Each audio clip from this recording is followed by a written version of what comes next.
Hello, my friends. Welcome to the Life Shift podcast. I am here with Chad. Hello, Chad. How's it going? Thanks for having me here today.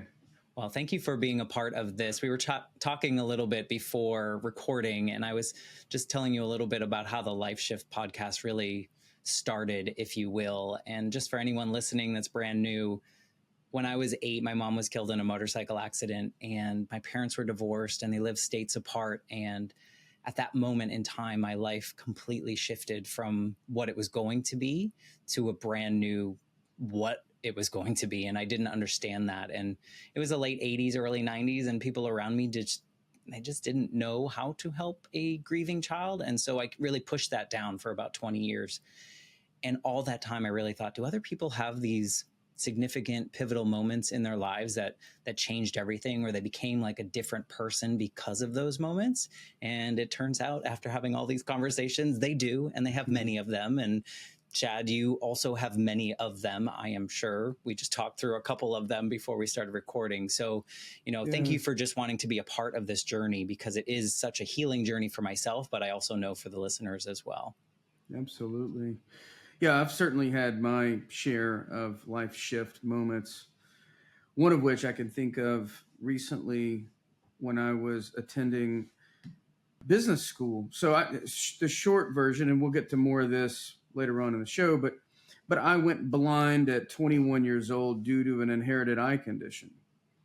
And Oh, wow. I ended up coming out of that experience better off than before, happier and more successful. And, here I am in my 30s at the time, late 30s, early 40s, and I'm at Harvard Business School. I brought in all this revenue for my company, and they asked what they could do for me. And for some crazy reason, I asked them to send me to Harvard. And for some crazier reason, they agreed to write a 6-figure check and do that.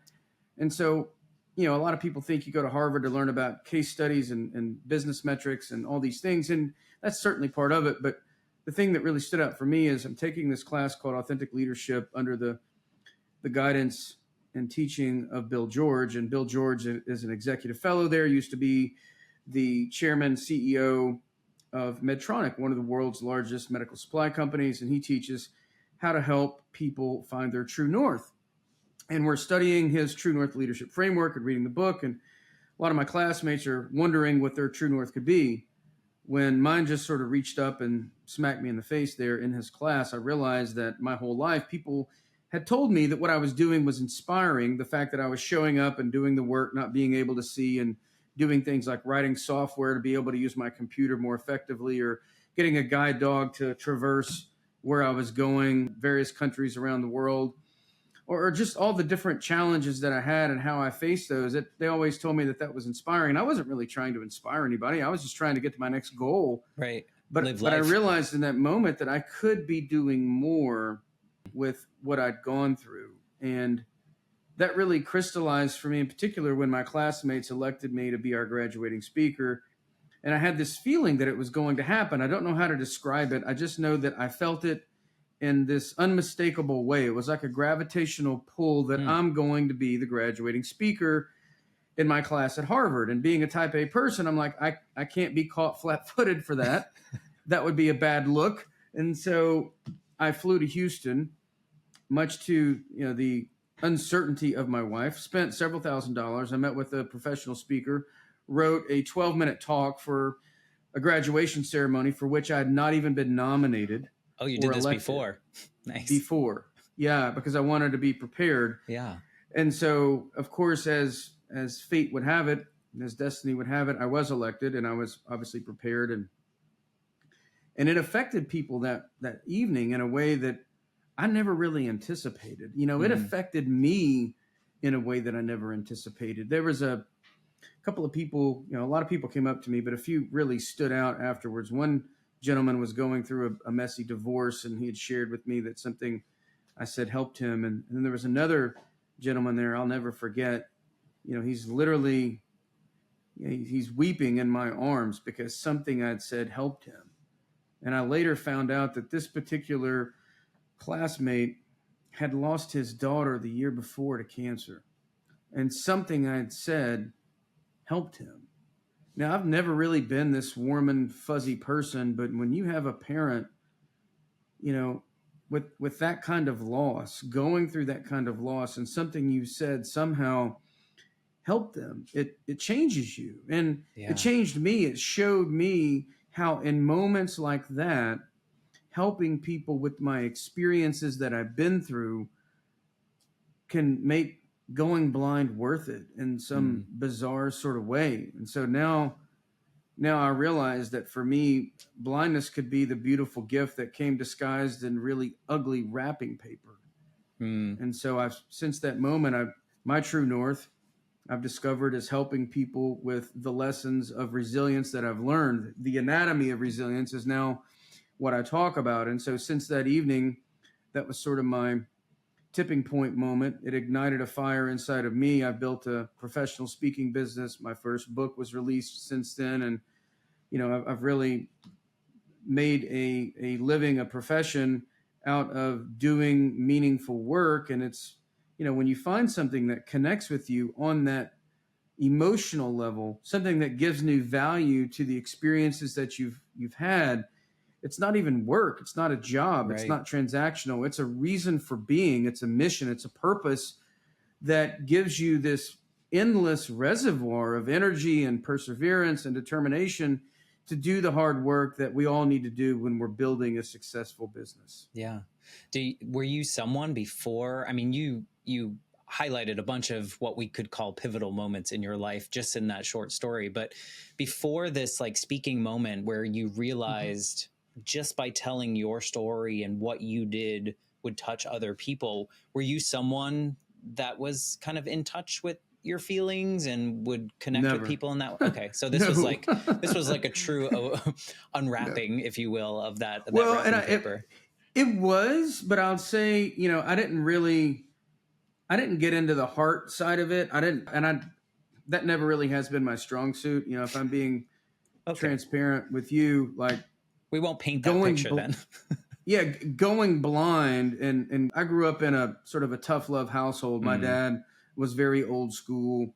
He was trying to prepare me for the inevitability of going blind, and so he used some tough love, and it was hard to swallow at the time. It definitely helped, but it was difficult. And the challenges that I faced, learning the limitations of my eyesight, were also difficult. Not being able to see in poor lighting conditions, bumping into things, going to the hospital so much that they would question my parents and I in separate rooms as to whether or not they were abusing me, not being able to drive a car at night because my eyesight had begun to fade, not being able to do many things that a lot of my peers were able to do. Right. I played sports and drove a car, but I couldn't drive at night. It's just all these sort of awkward things that were really challenging and inconvenient sort of hardened me to how difficult life could be. It reinforced, I have this natural tendency to have this harder edge, but obviously, you go blind in your late teens, early 20s. If you don't toughen up, it's not an easy task. And so I had sort of turned that off. I had turned all that off, just created this sort of steely exterior to push through and do the hard work that I needed to do to get to where I am. Ironically, in my 40s, again, another kind of life shift moment for me, I wanted to get certified as a leadership coach because I realized that I had this opportunity to help a lot of people. I didn't have the tools to do it. Very, very comfortable on stage now in front of thousands of people, very comfortable leading a 60, 90-minute keynote and or workshop, hybrid, whatever. Very comfortable in a podcast, but having the tools to meet people where they are on their journey, I didn't have. And so I got certified to be an integral coach with New Ventures West on the West Coast in San Francisco. And the irony there is, in order to coach other people, you have to do your own internal work. And that was really, really transformational for me to see all the ways of being that I hadn't put down. We adopt these ways of being in our life to get us through hard moments for very good reasons. I had adopted this harder exterior shell to protect me mentally, emotionally, psychologically from all the things I was going through. But I never really stopped to question whether or not that was serving me anymore until I went through this certification at New Ventures West. And really, it was a beautiful softening that took place. It gave me a lot of versatility and awareness and ability to connect with myself and as a byproduct with others on a much deeper and more intimate level, and being comfortable showing a lot of that vulnerability that I really hadn't had before. But certainly, the sharing, that was sort of when the dam broke. But the first time I gave that talk at business school, that was the first glimpse. And then I got into, all right, let me expand my keynote, and then, all right, let me write the book. And I got published with HarperCollins, and the whole process of doing that was, the more vulnerability you can create in the book, the more connection you'll create with the reader. And it was just me just continually, incrementally getting out of my comfort zone with sharing and being vulnerable. And it was incredibly uncomfortable, I bet, at first. And it still kind of is, but that's where growth happens, is when we're uncomfortable. Yeah, well, I agree with that. And it's almost like you see this in little stages or the layers in which you say you crack it open, and then the performative, there is an element of performative nature when you are speaking, I think, that can kind of help us separate a little bit of it, because we still have a task to accomplish, if you will. And then having that face-to-face, or being like a leadership coach, I can imagine becomes a lot scarier, not scary, but a lot more vulnerable, I guess, if you're face to face with someone and have to kind of like meet them where they are and maybe admit, oh, that's happened to me as well. And so I can relate and I can empathize and connect with you. I mean, I think stuff gets very real. It gets very real in those sessions on stage. Super valuable though. Yeah, it is. It is. On stage, I think on stage for me, I've sort of mastered the craft to understand, here's my message and here's how I'm customizing it. And here are the challenges. Talking to 1,000 people one way versus a two-way conversation about people's most difficult moments. Yeah. Hey man, that takes a ton of, I would say, even more alertness, awareness, being in the moment, attentiveness to what the other person is going through, really being switched on, not taking a second off, and listening with all of your heart, your mind, your body, like paying attention to everything takes a lot of focus and a lot of alertness. Yeah, a totally different part of your brain and heart than speaking, I would imagine, as well. Like, you got to tap into something totally different. I was thinking about your journey towards losing your sight. And so it sounds like you knew this was coming, or it was kind of inevitable because it was genetic. Is that true? Yeah, that's right. It was sort of the hidden family eye disease. So we knew I had it, but nobody else in my family had it. And so they diagnosed me at roughly 3 years old. Oh, wow. Okay. And told me that at some point I could go blind, but my parents didn't have it.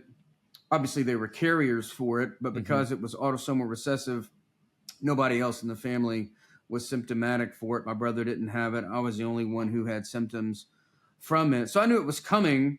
But when you're a kid and they tell you that it's coming, it's sort of this abstract concept way off in the future that may or may not happen. You don't prepare for it. Right. And even when it's happening, do you, like, you were describing yourself as like, it was obviously distracting and these were hard parts of your life, but you hardened yourself and you kept going, where I could see a lot of people, maybe even myself, facing something like that, I might go the opposite way and turn. Like, what gave you the confidence to keep running? Or were you always just kind of like that? Like you were just going to keep tackling things no matter what came at you? It's a really good question. I don't know. I think certainly some of it is inherent. My parents used to always say I was really, really hard-headed until I became successful. And then they started calling me determined, which I think is just better marketing, right? Yeah, right. It's sort of the same concept. It's more complimentary, I guess. Yeah, exactly. Same exact thing, just better marketing team behind it. I think that's part of it, but I think, I had a lot of positive influences. I had people who gave me the straight talk when I needed to hear it. I was fortunate enough to be exposed to people and situations that gave me the gratitude that became the foundation for my perspective shift in my life, which allowed me to discover what I now think of as the anatomy of resilience and what allowed me to succeed. And so when I'm delivering a keynote, I break down the anatomy of resilience. I have 5 pillars for it, but it's all based on what I've experienced in my life. These aren't things that I've read in a book. They're just my lived human experience. And so I tell the stories around them. But really what I do through my keynote speaking is it's the unpacking of what I have done over the last 20 years of my life. How did I get from where I was to where I'm at? Because let me tell you, I was in a pretty bad space, a pretty dark space, no pun intended, going blind in college, 21 years old. Yeah. We ask kids all the time, what do you want to be when you grow up? Well, guess what? None of them say they want to be a blind person, Right. So it was a pretty tough spot. I had to flush about 3 years of university work. I wanted to go into the medical field, but because I really wanted to help other people. But at that point, after going blind, I honestly wasn't even sure if I could help myself. Right. So you did have moments of doubt. It wasn't always like, I can do anything in the world. Oh, no. There were definitely moments of doubt. There were definitely moments of despair. The victim mentality set in, front and center for a while. I would say I experienced that even before I went totally blind. As I was losing my eyesight, I always looked at what I lacked instead of what I had, until I had a moment when I went to get my first seeing eye dog that completely changed my outlook on life. Now, I went there to learn how to use a guide dog, but I learned a whole lot more than just how to use a guide dog. You see, when I was there, I met some people there who were also getting a guide dog. And some of these people, they had mental impairments on top of being blind. So multiple disabilities. Some people were on dialysis every single week because they had diabetes that had stolen their eyesight. And then there were these girls there whom I'll never forget, these young girls who could neither see nor hear. They were deaf and blind. Wow. Yet they were getting a guide dog because they wanted to have more independence in their lives. And so that experience just blew instantly any of the self-pity that I had right out of me, because I realized at that moment, here I am, I'm 23 years old. I've had all of my hearing, all my mental and kidney function, and about 20 something years of usable eyesight. Right. And so that was like this epiphany that just shifted the way that I looked at everything. I realized at that moment that for me, happiness is not a feeling, and it's not an emotion. It's a decision that you make every single day when you wake up. You either choose how you're going to look at things, or you just allow random circumstances to affect your happiness. And so that really, to me, underscored the power of choice in how we see things, our perspective, but also the anchor for things. Our happiness really doesn't lead to gratitude. It's our gratitude that leads to happiness. And it was the lesson that I learned from these brave souls there who taught me that, because here they were facing what I would consider to be far more difficult circumstances, and doing so with such living courage that it left me ashamed of my pathetic approach and my pathetic attitude towards life. And so when I left there with my new seeing eye dog, everything changed. My attitude changed.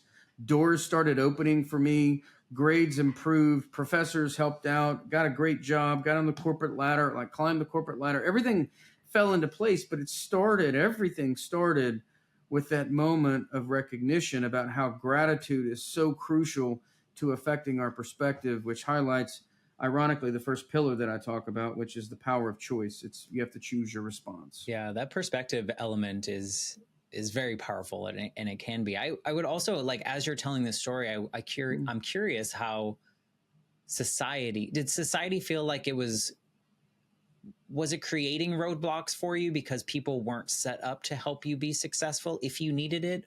Or did you feel like it was everyone was willing to help, and you just had to make it happen because your perspective has changed?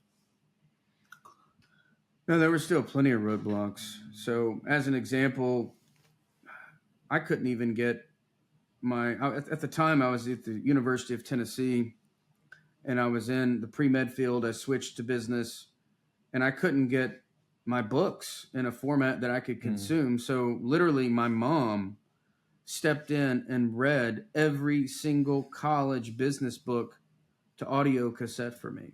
Wow. Because there was no other way for me to get it. And so you want to talk about being inspired by somebody who's moving beyond themselves to help you. That certainly inspired me to make sure that her efforts didn't go to waste. And so Mm-hmm. there was consuming the information because, this is in 99, 98, 99, 2000. The internet really, was just getting started. Right. We didn't have digitized books like we have today. We barely had Amazon. Yeah, exactly. And so there was that, getting the information that I needed. The internet helped, but not everything had been digitized by then. Right. Then I got into the workforce for a top consulting firm, and not every software application in the environment we were using worked seamlessly with my technology on my computer. So I had to learn how to write code so that I could engineer my own software without being able to see my computer screen, just to be able to effectively do my job. Wow.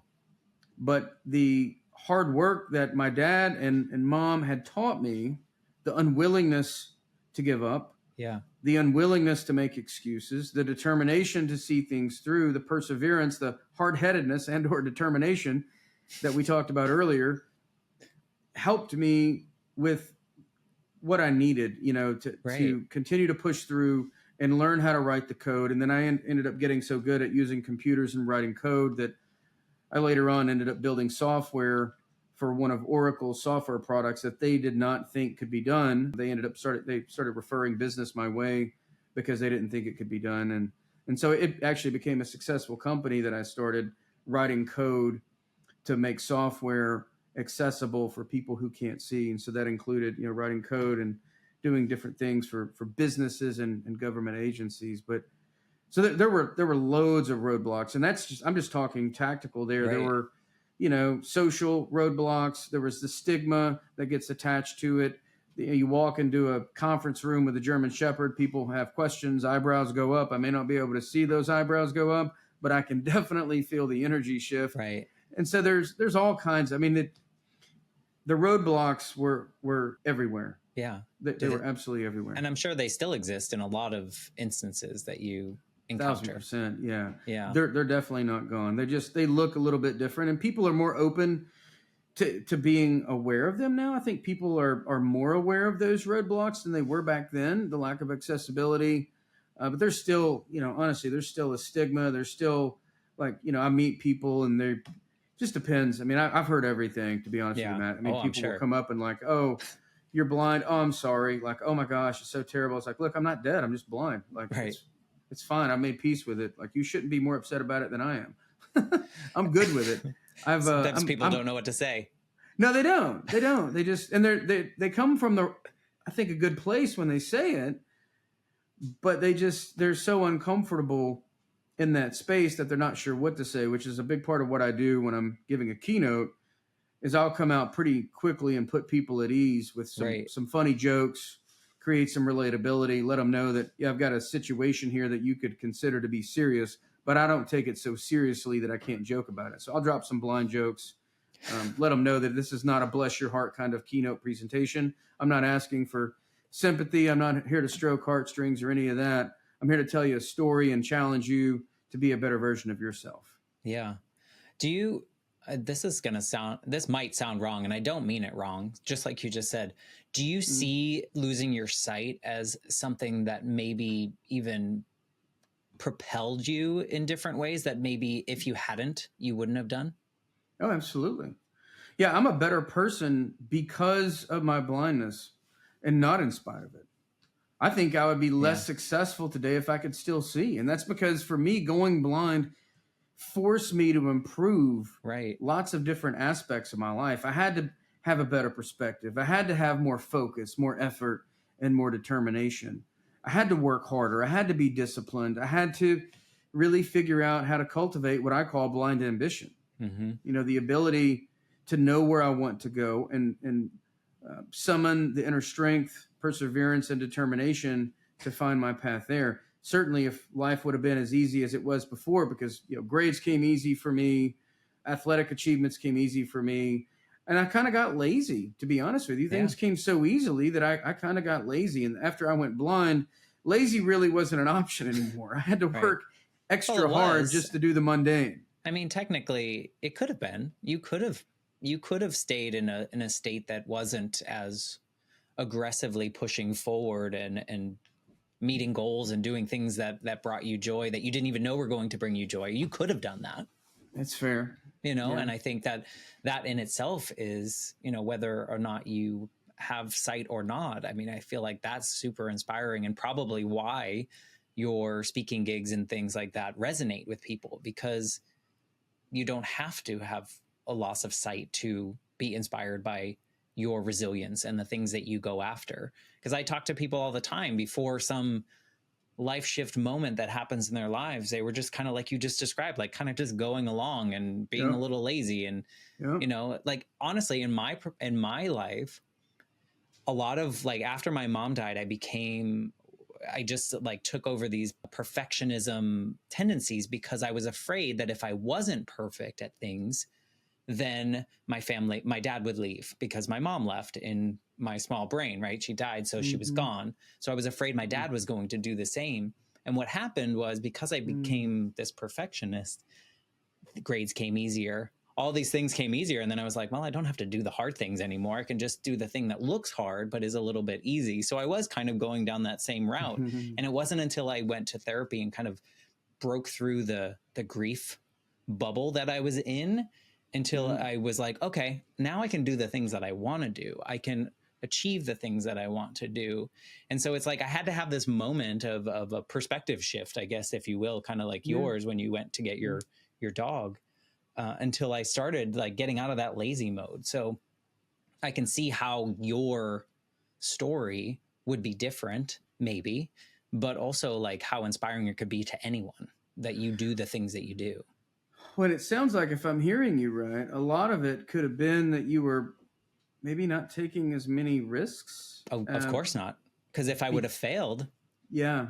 Your brain, I mean, you wanted to be perfect. You wanted to fulfill or achieve every goal. Exactly. And it's really hard to grow, to reach your full potential if you're scared of failing. And you cracking that bubble that you talked about, the grief bubble, I'm sure unlocked a lot of ceiling for you in terms of what you were willing to experiment with, and in pursuit of what was, really deep inside you, what you wanted to achieve deeply inside of you, as opposed to just cashing in on the things that you knew that you could win pretty easily. 100%. And it was, and I don't think I could have got there any sooner, because of how I experienced the loss such an early age. It kind of was like embedded. And so it just took that journey to go on. And so, I think we all have these like weird parallels, even though none of our lives are the same. It's just kind of like we're human, I guess. And so we can be inspired by the turn of a switch. Like had you not walked in to get your guide dog at that time, and or had you walked in and there was no one there, it was just getting your dog, maybe you wouldn't have had the same experience, right? So it's like, I wouldn't have. My life would be totally different. It would be totally different. I could have easily still been the poor me victim who showed up there at 23 years old. Yeah. But instead, I left just completely blown away with the living courage that these people exuded. It was a really powerful moment for me. That perspective shift is just so powerful when we have it, when we're lucky enough to get to experience that, and then what we can do with it after. It's just really powerful. And your own example, I mean, your life changed from that. Yeah, absolutely. And I think, if I look at kind of how my life has unfolded, I think we talked about your tendency to want to be perfect and not take chances. I think mine has sort of been the opposite. And I think it's because of how I grew up. I think,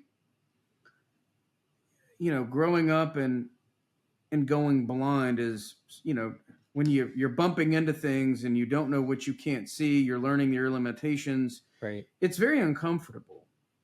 It's physically uncomfortable. It's socially uncomfortable. It's emotionally uncomfortable. And then you go blind, and then you get a guide dog and it's leading you around, and you're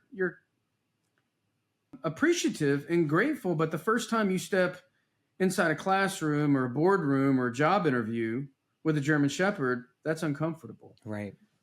The first time you board a plane, you realize, wait, I got to move to a new city, learn the layout of Atlanta. I'm from Knoxville. I don't have any friends here. I don't know how I'm going to get my groceries. I can't phone it in. There's no delivery service. How am I going to get my groceries? How am I going to do my laundry?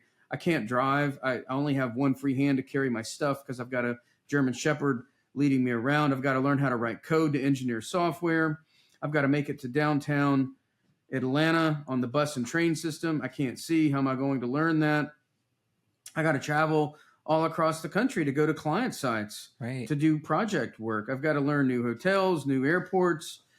All these things were uncomfortable. Yeah. They were incredibly uncomfortable. And so I believe that my life really has been an experiment of living outside my comfort zone. Yeah. And the more that I lived in that space, the more my comfort zone began to expand. And so, then next thing you know, I'm traveling to Asia or Europe or South America with just me and my guide dog, not being able to see, and it just being kind of normal, and still getting up at 5 a.m. to go get my morning workout in. And all that sort of led to the point to where I decided at 38 years old, I wanted to do something maybe a little unconventional for a totally blind person, learn how to downhill ski. And so, now I ski black and sometimes even double black diamonds. Wow. And at 45, almost 46 years old, I decided I'm going to start Brazilian Jiu-Jitsu, because that's what totally blind guys do, is they figure out if they can defend themselves against chokehold and arm bars, right? When they're competing in tournaments. And so I think what has happened in my life is it's been such an experiment of living outside of my comfort zone.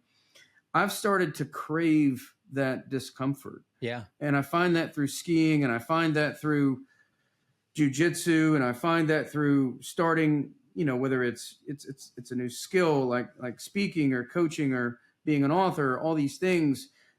But that's where growth happens. That's where innovation happens. That's where you're able to crack into new dimensions of yourself that you didn't even know were there. And so this blindness has been, such a big challenge for me. But to your question earlier, has it benefited me in some way? And circling back to this tendency of wanting to be a perfectionist, it's like, I think because everything has been so difficult and uncomfortable for me, it's made me very comfortable in being uncomfortable, which has made it easier for me to experiment, to find new and better ways of doing things, to put myself out there and take a little more risk. And as a result of that, I've seen myself evolve in ways that I could have never imagined. When I went blind back in my 20s, I could have never imagined that I'd be where I'm at today doing all the things that I'm doing. But I think ironically and paradoxically, it's because of the hardship that I've gone through, all of the adversity and all of the issues that I faced as a result of my blindness. Yeah. I mean, it seems like it because you had to live in uncomfortable situations and you one by one accomplished each of them, or made it through, or did it really well, or whatever that may be. It also must build your confidence that whenever a roadblock comes to you, you don't necessarily shy away from it because, hey, you've conquered so many before. So I can imagine how it just becomes almost like this, like you said, like a craving of, all right, what's next? What else can I do? In some way. I mean, downhill skiing, that seems to be something that is probably not too common for people with a lack of sight. Right? Yeah. I mean, you find a lot of people. It's more common than you would think. I'd say it's more common than you would think. I've never done the number of people who ski the way that I ski on the terrain that I ski, probably not as common, because we tend to cut it up pretty aggressively. We're not going down the bunny slope. We're letting it rip down the mountain. Good for you. The scariest thing are the trees and the people. We got to make sure there aren't a lot of people out there. Right. Don't want any collisions, and try to avoid trees. Trees aren't very favorable for a blind skier. For anyone, really. Yeah. But I've tried. I learned to ski when I was 35, and I can see, and I will never go on a black diamond. So. Well, there again, I think my blindness helps me because I can't see it. It doesn't scare me. I guess so. Yeah. I mean, it's just like, how did you, like, why did you want to do that? Just because? Well, a friend contacted me, a friend of mine that I went to high school with. We're close buddies. We've known each other now for over 34 years. and he was out in Aspen. He had a business partner who had a ski in, ski out place in Aspen, and they had an adaptive program where they had people coming down the mountain who would otherwise be in wheelchairs on a mono ski. And he's like, hey, it'd be cool if they did that for people who can't see. And his friend said, they do.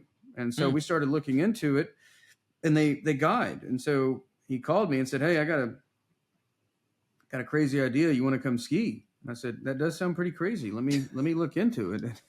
And then, I had to get a little comfortable with the idea. Just getting comfortable with the concept took some time, but I wouldn't consider myself a conservative person. I'm a pretty bold person, but I looked at it and saw that it wasn't just like two guys trying to figure out how to do it. There was a system for it, and there were professionals who could help me learn how to do it in a safe way. And so we just started experimenting. I started getting comfortable with, going down the magic carpet or the bunny slope and getting comfortable putting on the bindings. And year after year, for the first 4 years I did 3 days of skiing. By the third or fourth year, I got to where I could do a black, got on some powder. Year 4, had a spill, fell into a tree well, got a little scary there, but that was my first time skiing powder, and it was on a pretty steep black. And now I've been skiing now for 10 years, and we'll go 2-3 weeks every year, and we have a blast, an absolute blast. And so now it's kind of second nature. The skiing is the terrain and all those things. I'm pretty comfortable on just about any terrain that we find ourselves in. The moguls can be a little tricky sometimes, depending on how I'm notified about the moguls. Sometimes I've been ejected a couple of times from a mogul run. My buddy didn't tell me because we're on a run that we've never done, and we hit moguls at 40 miles an hour, and that sometimes that doesn't go so well, so you get ejected from your skis. But I think that happens to those of us that can see. So I think that you're in good company with the moguls, especially like if you've been to Steamboat Springs. That's such all mogul bumps, the whole thing. I haven't been to Steamboat. That's actually on my short list. We do a lot in Colorado because we have a place out there. We go to Keystone and Vail and Breck and Copper A Basin, and Beaver Snowmass. Creek's another good one out there. What's that? Snowmass over in Aspen. That's the place where I started, actually, with Snowmass. Yeah, it's wide. It's very big. I love Snowmass. Yeah, especially up there on Big Burn. Love up there on Big Burn. A lot of my videos, you look at my ski videos, we shot a lot of those up there on Big Burn. Dallas Freeway, Wineskin, all those runs up there. Had an absolute blast out there. Love it up there in Snowmass. Yeah, and it's nice to get out in nature, I'm sure, for you to just like have that wind blowing, like it's just a really cool feeling. It's the most free feeling I've ever had. My wife, I came back and she was you can imagine my wife like, hey babe, I want to go skiing. I'm blind. She's like, have you lost your mind? And I'm like, well, I don't know that for sure. We'll find out. But what I do know, and I told her this when I came back, that is the freest that I've felt in 16 years since I went blind. And she knew at that point, no matter what she said, wasn't going to change my mind. Yeah. And, she just said, look, just do me a favor, text me or call me when you get off the mountain so that I know that you made it out okay. But it's one of those feelings that you just feel connected to God, nature. It's marvelous, right? Yeah. And I can't even appreciate the visual beauty, but I can certainly appreciate the feeling, the sound, the smell, the sensation, all the things. It's hard to describe for those who haven't had an opportunity, but it's almost a spiritual feeling. I can imagine that. Would you say that the skiing was maybe the hardest physical thing that you've done since going blind, or was the martial arts as hard or hard in a different way? Like, I would say probably martial arts is probably harder. Really? Yeah, because it's constant. I go tomorrow. Today I've been out of town. We talked a little bit before we hit record. My training philosophy is every day I'm in town, I train. When I travel, I can't usually train because I'm on the road. This is my 18th day today of training straight. Wow. And it's 2 hours every day plus whatever I do for weight training on top of that. And this isn't like... It's a shame you have no stamina. I'm sorry for that. Yeah, exactly. I didn't know my body would hold up. I actually came back from 3 weeks wondering, will my body hold up? Because it's very hard on the body. Yeah, it is. It demands a lot, and it remarkably has held up pretty good. I was surprised to see that. But a lot of people, there are martial arts out there that don't demand quite as much. Jiu-Jitsu, Brazilian Jiu-Jitsu, this is not a martial art that involves technique and no application in a live environment. Every day we apply the techniques that we learn in a live environment. So picture, if you will, a 2-hour session. You roll in, you warm up for 15 minutes, you learn technique for 30 minutes, you do some situational fighting from a certain position for another 20 minutes, and then you actually fight people in 5-minute rounds for another 30 minutes. Wow. So you're going pretty hard. We have a pretty competitive gym. We're not trying to maim one another. We're all friends. We're close. And so we err on the side of caution. And you always try to roll to the skill level of your opponent, your partner. But it asks a lot of you. It demands a lot of you. It is the most uncomfortable thing that I've done, because you're constantly in bad situations. You're constantly, you're either being, somebody's trying to choke you, they're trying to armbar you, they're trying to wrist lock you, they're trying to knee bar you, all these things, and you are having to work out of some very difficult situations, and a lot of times some very strong and technical people. Some of the guys, they've been in there for 10, 15, 20 years. I mean, they're absolute killers. They're, large, athletic, nimble, technical, all the things that you don't want, or you do want, but you don't want on you. Right. You want them by your side, defending yourself against whomever's coming after you. But we always say iron sharpens iron. And it's very, very difficult. It's very uncomfortable, which is why I think I love it so much, is because it is the epitome of getting comfortable with discomfort. Because let me tell you, I don't care how talented you think you are, how tough you think you are. The first time you step on the mat, the first 10 times you step on the mat and somebody gets a hold of you who knows what they're doing, and they get you in a chokehold, man, it is terrifying. It feels like your head is being put inside of a vacuum cleaner bag. Oh, God. No thanks. But a funny thing happens, right? The more you move towards that discomfort, the more you learn to settle into the terror, to lay down in the terror and get comfortable in the terror and submit to the terror. And you actually learn that instead of panicking and breathing heavily, you learn and condition yourself to bring your heart rate down, to slow your breathing, to calm yourself, to bring your heart rate down, and to calmly look for a way out.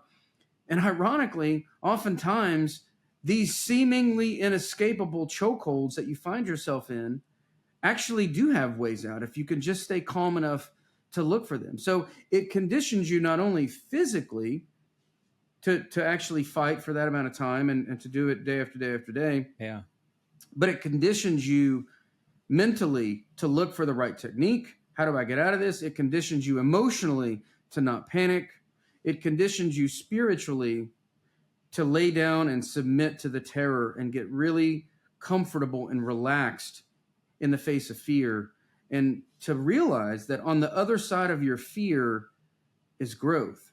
And if you don't get comfortable in the fear, you'll never get to realize the growth. So from so many different levels, it requires so much of you, but I can't think of something that has made me grow more over the last several years than Brazilian Jiu-Jitsu. And the other thing that it teaches you is it's sort of the antithesis of instant gratification that we find ourselves in. We live in a culture, a society that craves instant gratification, whether it's, I want to be a 25-year-old CEO, or I want my overnight shipping from Amazon, or, I want a YouTube video or Instagram video to go viral.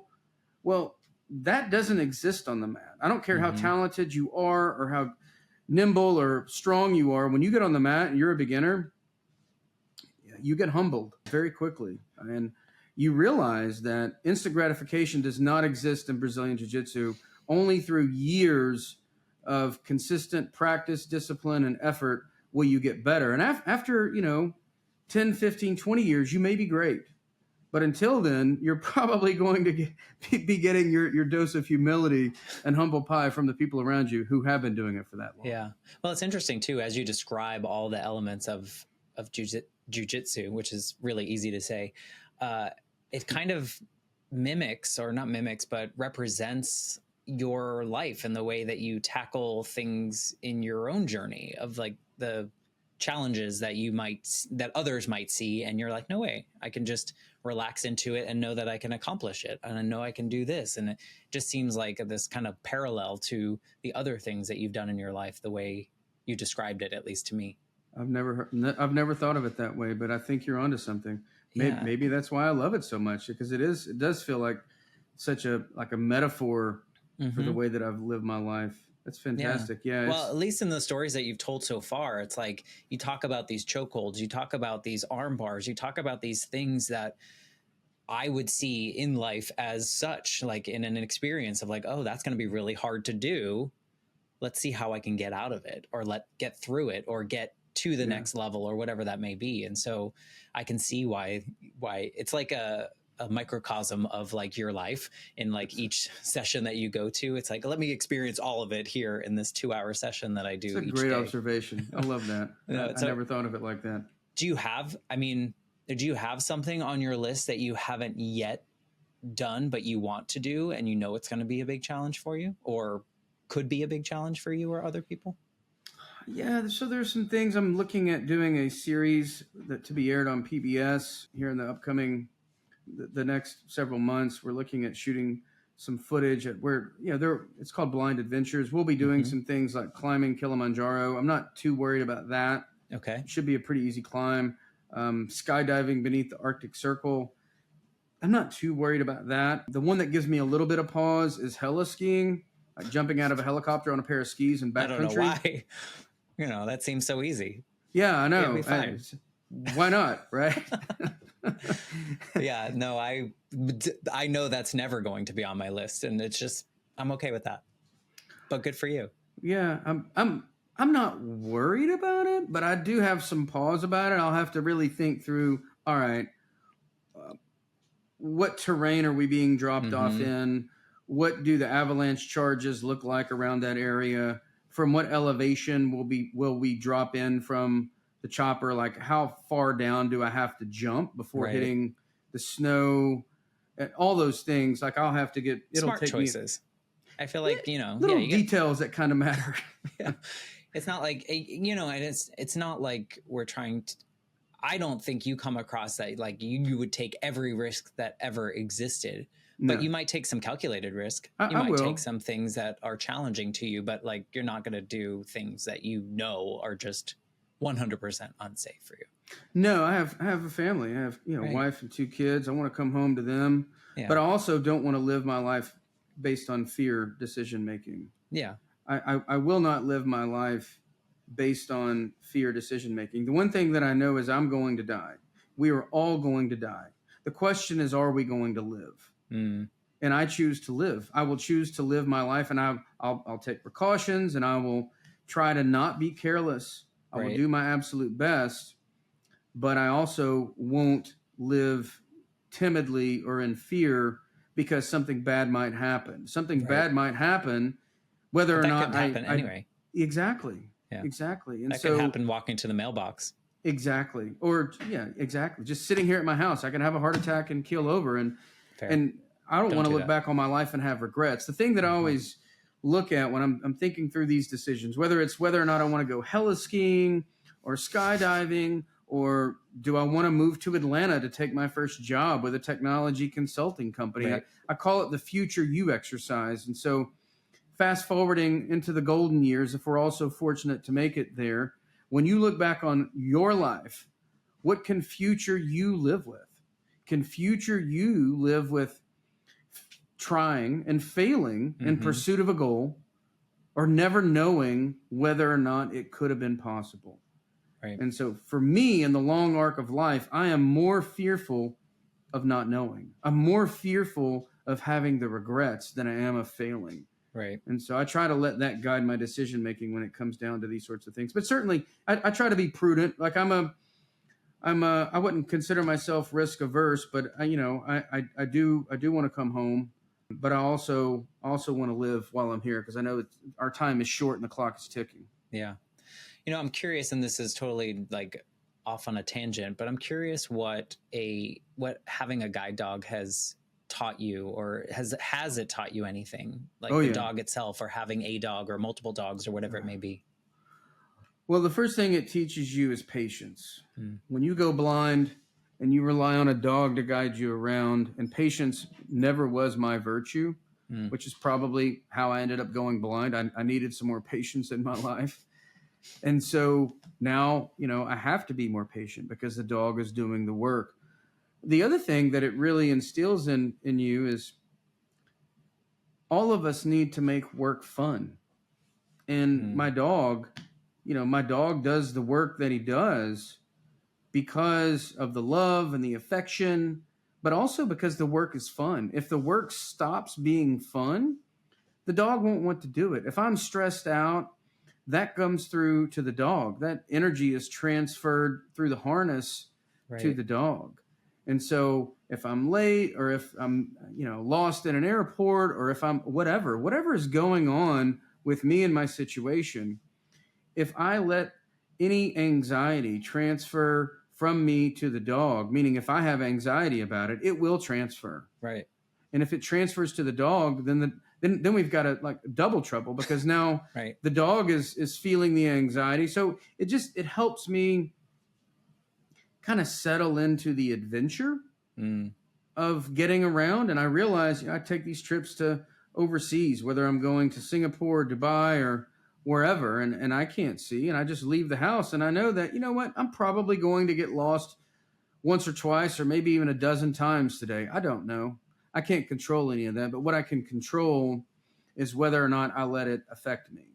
Right. And I just choose to see it more as an adventure, as a challenge, not as this illusion that I'm going to do it flawlessly, because that's just not going to happen. And it helps me manage my own temperament, but also, importantly, the temperament of my guide, Major in this case, and make sure that he's comfortable and relaxed, and we're having fun together. And we may get turned around, but we'll make it there. Maybe a little late, maybe not, but at least we'll be safe and in one piece. Right. So it's like a symbiotic relationship that is like super beneficial in more ways than just being guided or having a guide. Absolutely. Yeah, that's so interesting. I've never asked someone that, so thank you for answering that. I think it was kind of assumed, but also I think there are some people that might look at a guide dog as more of a tool and less of a relationship, and less of a like kind of we're attached and we have to get through this together kind of feeling. Yeah, maybe. Yeah. And if they do, I mean, it's like whether you're leading a team, if you're seeing your team like that, probably not going to get the best results, right? I mean, great leaders know how to connect with people on an emotional level, and they know that people are driven to go above and beyond. They're inspired to give that discretionary effort based on the relationship. Yeah. And that's where it starts, whether it's with people or with dogs. And so my question is, how do you inspire discretionary effort from the people around you? And the only way I know to do that is through empathy, through compassion, through love, and through the bond that you create. Yeah. Which sounds like you really fell into as these different moments in your life kind of smacked you in the face, like the perspective change when you got your guide dog, or when you heard from people after your speech at Harvard, or when you went for the training for the leadership, like all these little moments kind of cracked you open to be really exposed to just having this empathy and being able to listen and care and genuinely care, and not just like on a surface level care, but like really understand how people might feel. It's funny how life works, isn't it? I never really anticipated that. I've never really anticipated that. I was at a senior leadership offsite years ago. It was back in 2011 or 2012. And I remember sitting there where the company was going through a big transformation, and I was a senior leader at the company. And I remember having this epiphany at the moment that I had always looked at people's ability to deal with change through my own lens. And I was sitting there wondering, gosh, I mean, we had some changes to benefits, and we had to do some things that on the surface seemed a little draconian, and that was hard. But come on, people. I mean, it's not the end of the world.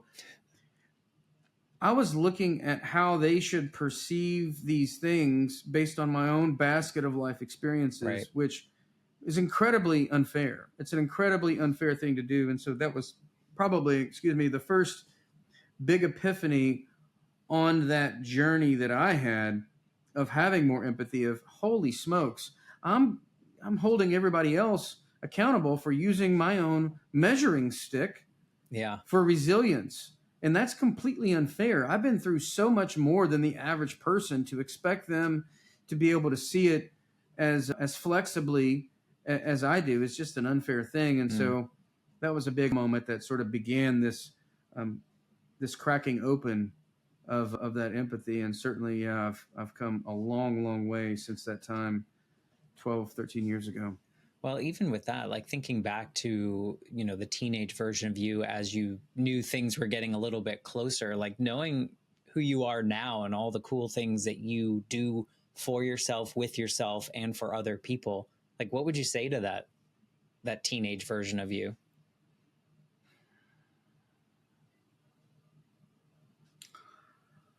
Um, what would I say to the teenage version of me? I'd probably say just pause, take a breath. Things are going to end up a whole lot better than you could ever imagine at that Yeah. point.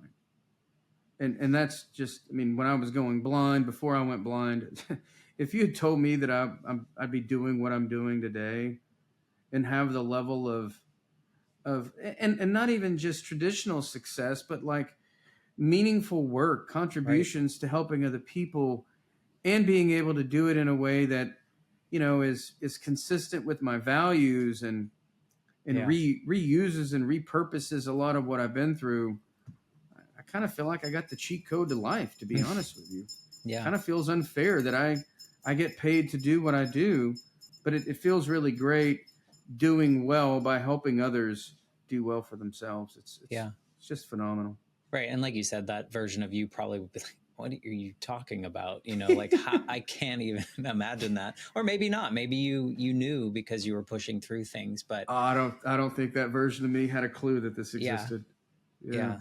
It's like you said, life is, it's what a journey, and the things that we learn along it. It's just very, very interesting to hear your story, and very inspiring in a way that is like, just go for it. Because like you said, when you're in your golden years and you're looking back, are you going to be like, damn, I wish I would have done that, or I wish I would have tried, or I wish I would have, stepped into that because I think I would have liked it, whatever that may be. So thank you for just sharing that message, whether that was intentional or not.